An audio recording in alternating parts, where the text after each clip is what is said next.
অনেক দিন পর গরমের মধ্যে বিয়েবাড়িতে চলে এসেছি। বিয়েবাড়িটা ছিল পান্ডুয়া ক্ষীরকুন্ডিতে। তো চলো তোমাদের দেখাই। আমাদের বাড়ি তো ডেলুয়াগাছি, আমাদের এখান থেকে 5 মিনিট আসতে লেগেছিলো, তাও মারুতি করে এসেছিলাম গরমের মধ্যে। তো চলো, এখানে প্রথমে দিয়ে দিয়েছিল বিসলেরি ওয়াটার। এটা কিন্তু অনেকটা অন্য রকমের ছিল, তেতো তেতো টাইপের ছিল। তো তারপরে দিয়ে দিয়েছিল এখানে চিকেন স্যাটে। চিকেন স্যাটে তো খেতে আমার খুবই ভালো লাগে, কারণ এটার মধ্যে সস দেওয়া থাকে। আর 65টা খেতেও খুবই ভালো লাগে। তো তারপর দিয়ে দিয়েছিল নানপুরি আর চানা মশলা। নানপুরিটা অনেকটা নরম ছিল, আর চানা মশলাটাও আমার ভালোই লেগেছিলো। আর জানো তো, এবারে আমি প্রথমবার আমার বিরিয়ানি ভালো লাগেনি। তো দেখো, পুরো শুকনো শুকনো বিরিয়ানি দিয়েছিল, আর চিকেনটাও আমার অতটা ভালো লাগেনি। আলুটা কিন্তু ভালো হয়েছিল। তো তারপরে দিয়ে দিয়েছিল একটা ঘোলের মতো, এটা অনেক টকটক ছিল, এটা তো ভালোই লাগছিল খেতে, কিন্তু আমি পুরোটা খাইনি, অতটা আমার ভালো লাগেনি খেতে। তারপরে দিয়ে দিয়েছিল চাটনি পাঁপড়। চাটনিটা কিন্তু আমার খেতে খুবই ভালো লাগছিল। চাটনিটা মনে ছিল আমের ছিল না পেঁপের ছিল, আমি বুঝতেই পারছিলাম না।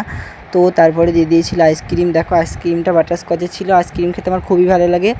তারপরে খাওয়া দাওয়া করে আমরা গাড়িতে চেপে পড়লাম। 5 মিনিটের রাস্তা, যেহেতু চাপবো আর নামবো। তো চলো, আমরা তো তখন বাড়ি চলে যাই। আর চ্যানেলটাকে তোমরা সাবস্ক্রাইব করে দিও আর ফলো করে দিও।